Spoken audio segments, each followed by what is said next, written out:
प्रभु यीशु मसीह के नाम में आपको अनुग्रह, शांति और आशीष मिले। एक बाइबल का नए नियम का हिस्सा मैं पढ़ के सुनाता हूँ। मरकुस 10 अध्याय 46 से 52। और वे यरीहो नगर में आए, और जब यीशु और उसके चेले और एक बड़ी भीड़ यरीहो नगर से निकल रही थी, तो तिमाई का पुत्र बारतिमाई, एक अंधा भिखारी, सड़क के किनारे बैठा था। वह सुनकर कि यीशु नाजरी है, पुकार पुकार कर कहने लगा, हे दावीद की संतान यीशु, मुझ पर दया कर। बहुतों ने उसे डांट के चुप करना चाहा, पर वो और भी पुकारने लगा कि हे दावीद की संतान, मुझ पर दया कर। तब यीशु ने ठहर कर कहा, उसे बुलाओ। और लोगों ने उस अंधे को बुलाकर उससे कहा, ढाढ़स बांध, उठ, वह तुझे बुलाता है। वह अपना कपड़ा फेंक कर शीघ्र उठा और यीशु के पास आया। इस पर यीशु ने उससे कहा, तू क्या चाहता है कि मैं तेरे लिए करूं? अंधे ने उससे कहा, हे रब्बी, यानी हे गुरु, हे स्वामी, यह कि मैं देखने लगूं। यीशु ने उससे कहा, चला जा, तेरे विश्वास ने तुझे चंगा कर दिया है। और वो तुरंत देखने लगा और मार्ग में उसके पीछे हो लिया।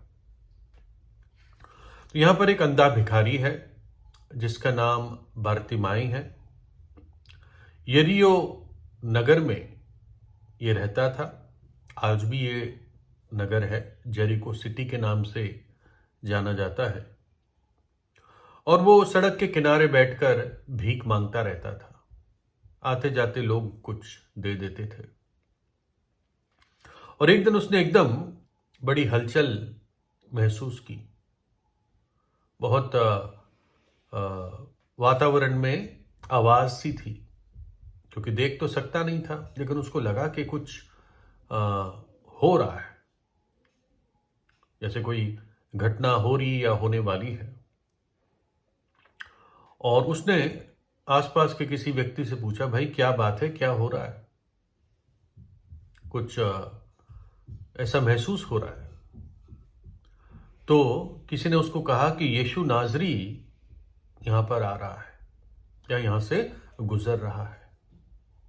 प्रभु यीशु को लोग यीशु नाजरी कहते थे, क्योंकि नासरत के नगर में वो बड़ा हुआ। बेथलेहम में जन्मा, लेकिन नासरत में वो बड़ा हुआ। वो रहा कई वर्ष, तो इसलिए उसको यीशु नाजरी कहते थे। तो किसी ने बताया उसको, यीशु नाजरी यहां पर आया हुआ है। और बारतिमाई ने इस बात को सुना था कि प्रभु यीशु ने कई अंधों को चंगा किया था। एक जन्म का अंधा भी था जो खुद भिखारी था, और उसको भी प्रभु यीशु ने उसकी आंखें उसको लौटा कर दी थी। और उस व्यक्ति पर सतावन भी आया था, क्योंकि उसने प्रभु यीशु का अंगीकार किया कि यीशु ने मुझे ठीक किया और यीशु भविष्यद्वक्ता है। और उसने फिर यीशु की आराधना भी की, उसको परमेश्वर का पुत्र माना। तो ये बारतिमाई ने ऐसी बातें सुनी थी कि प्रभु यीशु अंधों को रोशनी देता है। वास्तव में ये तो एक भविष्यवाणी थी, और एक यहूदियों के बीच में मान्यता थी कि जब मसीहा आएगा, जो सच्चा राजा है, सच्चा उद्धार करता है, जगत को बचाने वाला है, जब वो आएगा तो वो अंधों को आंखें देगा, गूंगों को बोली, लंगड़े चलने लगेंगे, बहरे सुनने लगेंगे, गूंगे बोलने लगेंगे, कोढ़ी शुद्ध किए जाएंगे, और मृतकों को भी जिलाया जाएगा, यानी उनको वापस जिंदा किया जाएगा। और ये सारी बातें प्रभु यीशु ने अपने जीवन में करके दिखाई। और बारतिमाई अब जानता था कि यीशु नाजरी ही वो मसीहा है, वो आने वाला राजा है, आने वाला उद्धार करता है। और इसलिए जैसे उसको पता चला कि प्रभु यीशु यहां से गुजर रहा है, तो उसने ऊंचे आवाज से चिल्लाकर कहा, हे दावीद की संतान यीशु, मुझ पर दया कर। दावीद की संतान इसलिए कहा क्योंकि दावीद इज़राइल का एक बहुत बड़ा राजा था एक समय, और उसी के वंश में प्रभु यीशु का जन्म हुआ। निश्चित रूप से कुंवारी के द्वारा जन्म हुआ, लेकिन उस वंश में और उसी के नगर में, बेथलेहम, जो दाऊद का नगर था, दावीद का नगर था। तो इसने इसलिए कहा, हे दावीद की संतान यीशु, मुझ पर दया कर। उसने ये नहीं कहा कि प्रभु तूने जब औरों को रोशनी दी तो मुझे भी रोशनी दे, मैं भी देखने लग जाऊं। उसने ऐसा कुछ नहीं कहा। उसने कोई अपनी अच्छाई नहीं गिनाई कि मुझे इसलिए चंगा होने का हक है, या तुझे इसलिए मुझे चंगा करना चाहिए क्योंकि मैं ऐसा हूं। उसने अपनी कोई भी, वैसे तो भिखारी ही था, लेकिन फिर भी वो सिर्फ एक टूटे हुए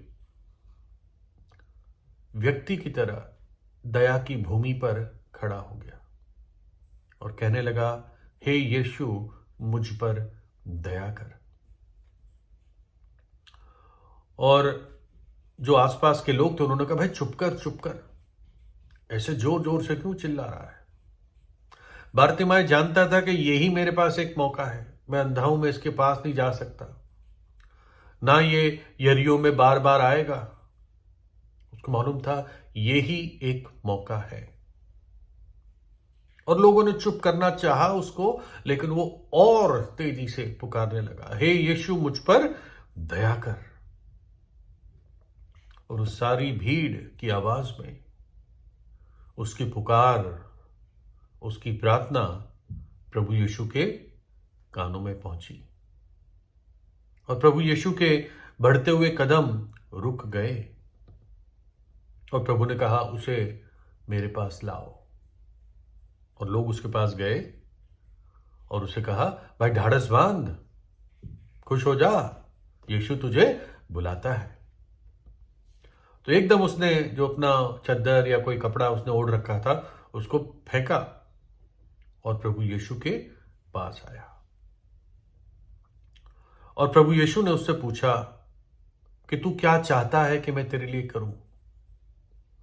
तू दया की प्रार्थना कर रहा है, दया की भीख मांग रहा है, बता तेरे लिए क्या करूं। और उसने कहा कि प्रभु, कि मैं देखने लगूं।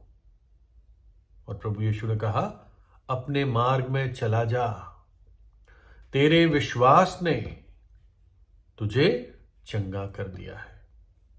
और वो तुरंत देखने लगा और प्रभु यीशु के पीछे हो लिया उसी भीड़ में।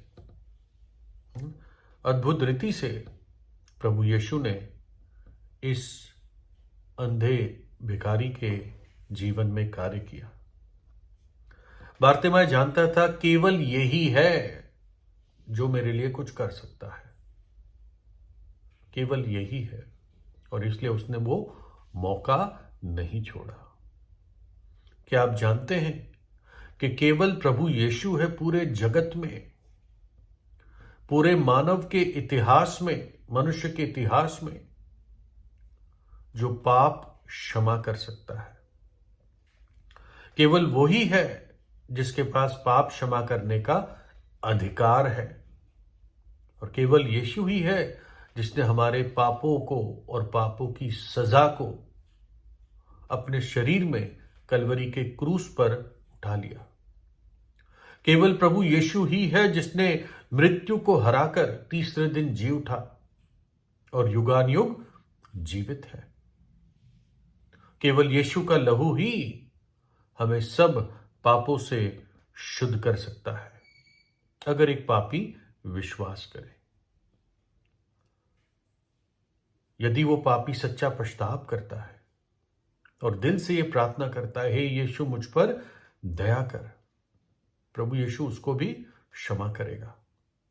यीशु तुझे बुलाता है, बरतिमाई को कहा। ढाढ़स बांध, यीशु तुझे बुलाता है।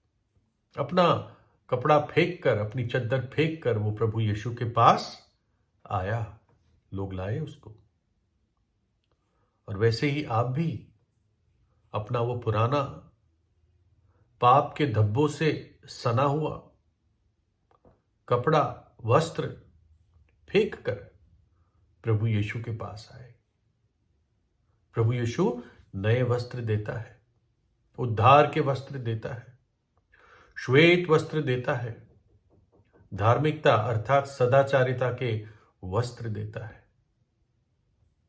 लिखा है कुलुस्सियों 3:8-10 में, पर अब तुम इन सबको अर्थात क्रोध, रोष, वैरभाव, निंदा, मुंह से गालियां बकना, ये सब बातें उतार दो। ये जो वस्त्र है पाप के, क्रोध, रोष, वैरभाव, निंदा, मुंह से गालियां बकना, घिनौने काम, हत्या, व्यभिचार, झूठी उपासना, ये सारे वस्त्र जिसपे पाप के धब्बे हैं, गाढ़े गाढ़े धब्बे, इसको उतार दो। एक दूसरे से झूठ मत बोलो। और फिर लिखा है, और नए मनुष्यत्व को पहन लियो। नए मनुष्यत्व को पहन लो, नए वस्त्र को पहन लो जो प्रभु यीशु देता है, उद्धार के वस्त्र, श्वेत वस्त्र। तो प्रभु करे कि हर एक व्यक्ति इस आवाज को सुने। ढाढ़स बांध, यीशु तुझे बुलाता है। क्यों? तेरा उद्धार करने के लिए, तेरे पापों को क्षमा करने के लिए। क्योंकि पाप में मरना बहुत भयानक बात है, अनंत काल के नरक का दंड है, जहां पर रोना और दांतों का पीसना है। तो इसलिए ढाढ़स बांध, यीशु तुझे बुलाता है। प्रभु यीशु आपको आशीष दे, उससे प्रार्थना कीजिए।